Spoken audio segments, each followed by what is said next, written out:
Anche il mondo della cultura è al fianco del nostro connazionale Alberto Trentini, cooperatore veneziano originario del Lido di Venezia, che si trova ingiustamente arrestato in Venezuela dallo scorso 15 novembre 2024, dove era arrivato per portare aiuti ai disabili del luogo che altrimenti non possono accedere alle cure sanitarie.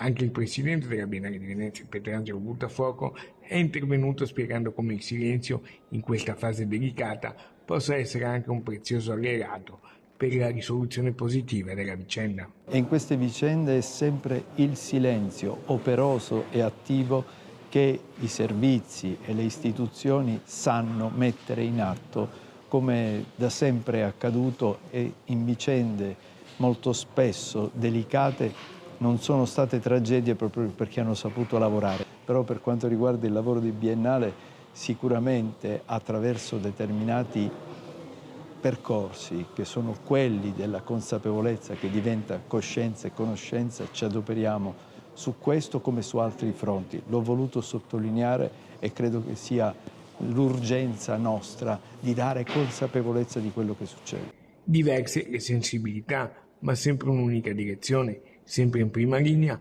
l'associazione Articolo 21 con il coordinatore nazionale, il giornalista Giuseppe Giulietti.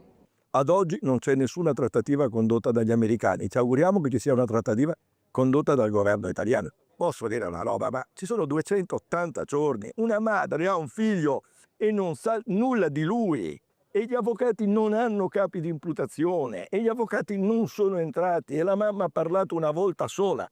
Ma una madre che si vede sequestrato un figlio ha il diritto di alzare i toni o deve abbassarli sino a far scomparire il ricordo di sua figlia? Guardate, lo dico io per loro, i meriti sono tutti dell'Associazione degli Amici. Sia chiaro che sino a quando non rimetterà in piedi a Venezia, noi saremo ossessionati ed ossessionanti.